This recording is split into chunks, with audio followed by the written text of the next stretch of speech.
یہ لوگ افغانستان پر کانفرنس کرتے ہیں تو اس میں افغان حکومت شریک ہی نہیں ہوتے۔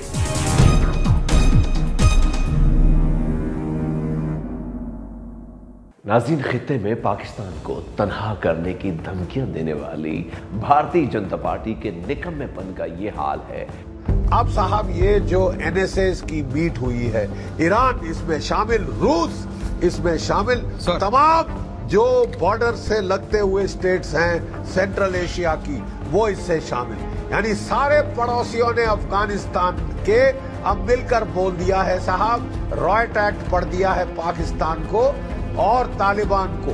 یہ لوگ افغانستان پر کانفرنس کرتے ہیں تو اس میں افغان حکومت شریک ہی نہیں ہوتے، جبکہ پاکستان جب افغانستان پر کانفرنس بلاتا ہے تو اس میں افغان حکومت سمیت دنیا کے تمام بڑے ممالک شریک ہوتے ہیں۔ میری نظر میں آپ کی NSAs کی جو میٹنگ ہے نا، وہ ایک گلی محلے کا چھوٹا سا میچ ہے، جبکہ جو ٹروئکا پلس ہو رہا ہے وہ ورلڈ کپ ہو رہا ہے۔ ہمارے پاکستان میں جو ہو رہا ہے وہ ورلڈ کپ ہو رہا ہے، آپ کے ہاں وہ گلی محلے کا میچ ہو رہا ہے۔ This is what is happening۔ ہمارے ہاں کون ہے؟ US، ہمارے ہاں کون ہے؟ چائنا، ہمارے ہاں کون ہے؟ رشیا آیا ہوا ہے، ہمارے ہاں کون ہے؟ طالبان آ کے بیٹھے ہوئے، ہم وہ بیٹھک کروا رہے ہیں۔ آپ جو بیٹھک کروا رہے ہیں اس میں تو آپ اپنے ایلائی US کو نہیں لے کے آ سکے۔ پچھلے دنوں یعنی 10 نومبر 2021 کو بھارتی انتہا پسند حکومت نے دلی میں افغانستان کے بارے میں قومی سلامتی مشیروں کی سطح پر ایک کانفرنس منعقد کی۔ تعصب کی انتہا ہے کہ کانفرنس تھی افغانستان کے بارے میں، جبکہ افغانستان حکومت کو مدعو ہی نہیں کیا گیا۔ یعنی بھارت کا برہمن افغانیوں کے امن سکون کے لیے اتنا فکر مند ہے کہ ان کے لیے کانفرنس تو منعقد کی گئی، پر ان کو کانفرنس میں شرکت کی دعوت تک نہ دی گئی۔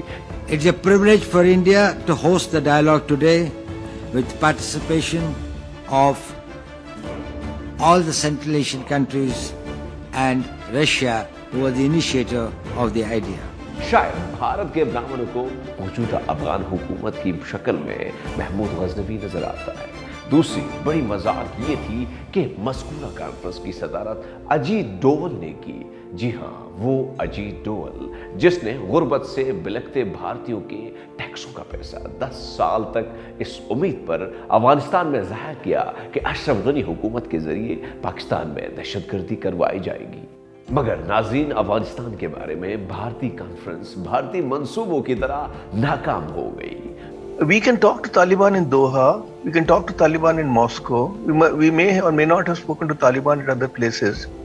Why can't we talk to Taliban in Delhi? دنیا اور خطے کی اہم ملک عوامی جمہوریہ چین شرکت سے انکار کیا، اور اس طرح افغانستان کا ہمسایہ ملک اسلامی جمہوریہ پاکستان بھی شریک نہ ہوا۔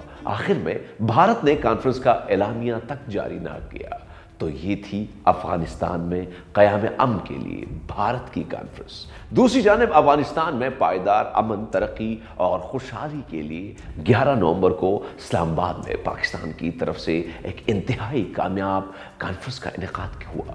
کانفرنس میں دنیا کے اہم اور بڑی طاقتوں نے شرکت کی، جن میں عوامی جمہوریہ چین، روس اور امریکہ بھی شامل تھے، اور اس طرح متعلقہ ملک افغانستان بھی شریک ہوا۔ اختتام پر باقاعدہ اعلان نامہ جاری ہوا اور افغانستان کی معیشت، آبادی، امن اور خوشحالی کے لیے عزم کا اعادہ کیا گیا۔ We are confident that Troika Plus's engagement with the new Afghan government will help consolidate peace and stability, promote sustainable economic development, and help constrict space for terrorist outfits operating from and within Afghanistan۔ اس کے ساتھ ساتھ افغان طالبان حکومت کے قائم مقام وزیر امیر خان متقی، جو مذکورہ کانفرنس میں شرکت کے لیے آئے اور پاکستان کی صنعت، تجارت، ایویشن سمیت کئی وزراء سے ملاقاتیں کی اور مختلف شعبوں میں افغانستان کی مدد کرنے پر شکریہ ادا کیا۔ افغانستان کی کلی تحول بانی سیاست بانی